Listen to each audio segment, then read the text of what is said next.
来继续来看台北北投一间温泉餐厅，昨尾5点外发生着2个人死亡的命案。一个女子去餐厅，家己遐伫上班的男朋友探班，这女子是家己先去泡温泉，但是已经泡3点钟啊，拢无出来，所以就有一个员工陪伊这个男朋友入去甲看，结果发现女子倒伫个温泉池，员工就冲出去摕上锁。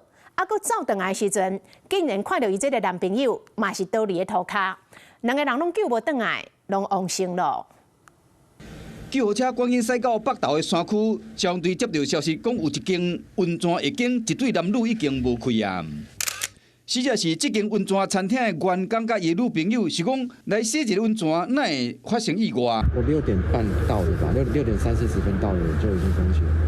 事发就在台北北投这间知名的温泉餐厅，现场已经拉起封锁线，而且这个区域今天是没有营业的。当时郭姓女子就倒卧在汤屋内，第3次叫她没有反应，进去才发现事情不对劲。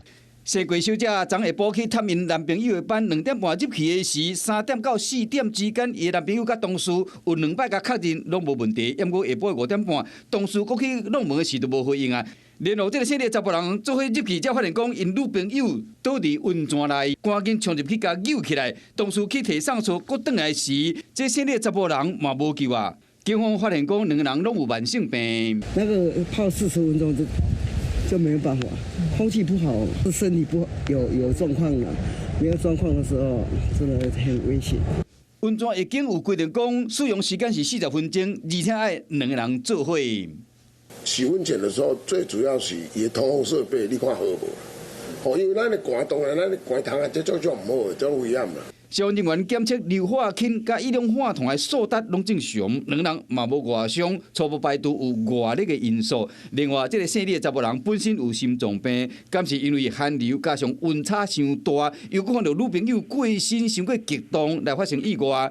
这都爱过调查。Hello， 我是蒋欣梅。想要抢先掌握最及时的新闻资讯吗？赶快订阅、按赞、开启小铃铛，锁定华视新闻 YouTube 频道。